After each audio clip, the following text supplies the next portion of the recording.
இங்க நம்ம ஹீரோவும் ஹீரோயினும் புதுசா ஒரு வீட்டுக்கு குடி வர ஸ்டார்டிங்ல எல்லாமே நல்லா தான் போகுது. ஒரு நாள் நைட்டு ஹீரோயினுக்கு தாகம் எடுக்க தண்ணி குடிக்கலான்ட்டு கிச்சன் பக்கம் வந்துட்டு திரும்பி மேல போறப்போ பின்னால ஒரு உருவம் நின்று பாத்துட்டு இருக்கும் பாருங்க, நமக்கு பக்குன்னு ஆயிடும். பட் ஹீரோயின் அதை நோட் பண்ணல. மறுநாள் காலையில ஹீரோ வேலைக்கு போயிட வீட்டுல தனியா இருக்கிற ஹீரோயினும் கிச்சன் ஷெல்ஃப்ல ஒரு பொம்மை இருக்கும். அழகா இருக்கேன்னு சொல்லிட்டு அதை எடுத்துட்டு போக அது ஒரு சின்ன குழந்தையோட ஆவி பின்னாடி நின்று பாக்குற மாதிரி இருக்கும். இப்ப ஹீரோயின் மார்க்கெட்டுக்கு போயிட்டு திரும்ப பிளாட்டுக்கு வந்து போன் பேசிக்கிட்டே டக்குன்னு திரும்பி பார்த்தா வாட்ச்மேன் உள்ள வந்து நின்னுட்டு இருக்கான். பயந்து போன இவ எதுக்கு நீ என்ன கேட்காம உள்ள வந்து திட்டி வெளியில அனுப்பிடுறா. இதை பத்தி ஹீரோ கிட்ட சொல்ல அவனும் டென்ஷன் ஆகி அபார்ட்மெண்ட் செக்ரட்டரி கிட்ட போய் சொல்லலாம்னு போனா அங்கதான் ஹீரோயினுக்கு ஒரு விஷயம் தெரிய வருது.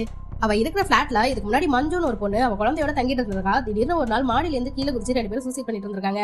ஹீரோக்கு இந்த பிளாட் புடிச்சு போனதுனால இதை பத்தி எல்லாம் ஹீரோ கிட்ட எதையுமே சொல்லியிருந்திருக்க மாட்டான். இருந்தாலும் ஹீரோயினுக்கு இப்ப ஒரு மாதிரி பதட்டமாவே இருக்கு.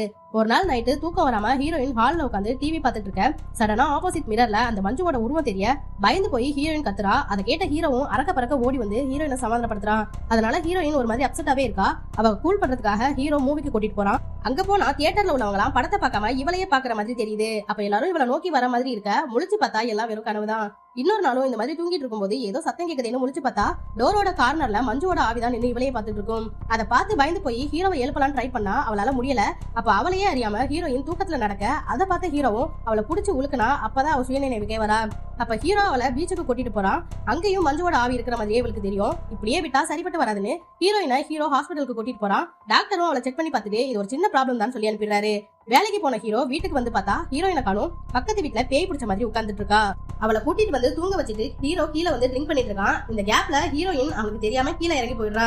இதை லேட்டா கண்டுபிடிச்ச ஹீரோவும் பதறி போய் வெளியில போக ஹீரோயின் லிப்ட்ல இருந்து இறங்கி வீட்டுக்குள்ள போறா. அப்படி எங்கதான் போயிட்டு வந்திருப்பான்னு சொல்லிட்டு இவனும் கீழே போய் பார்த்தா ஹீரோக்கு செம்ம ஷாக்கு. என்னன்னு பார்த்தா வாட்ச்மேன் தலை திருக்கப்பட்டு செத்து போய் கிடக்கான். அவ்வளவுதான் ஹீரோக்கு அள்ளு விட்டுடுது. வீட்டுக்குள்ள வந்து கண்ணை மூடுனா கூட ஹீரோயின் அவனை கத்திய வச்சு குத்துற மாதிரியே தோணுது.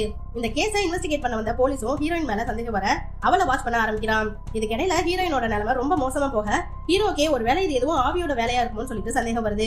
அதனால ஒரு மீடியேட்டரை கூட்டிட்டு வந்து பாக்குறான். அவங்க இறந்து போன மஞ்சுவோட அம்மாவை கூட்டிட்டு வர சொல்றாங்க.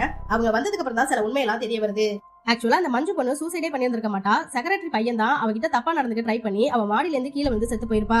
அதுக்கு சாட்சியா இருந்த குழந்தைய வாட்ச்மேன் கீழே தள்ளி விட்டு கொண்டு இருக்கான். இப்போ இந்த மஞ்சுவோட ஆவி செக்ரட்டரியோட பையனை துரத்திக்கிட்டே போய் ஒரு கம்பிக்கு மேல அந்த இடத்துல தொங்க விட்டு அவனுக்கு உயிர் பயத்தை காமிச்சு அவன் வாயாலேயே உண்மையெல்லாம் போலீஸ் கிட்ட சொல்ல வச்சிருது.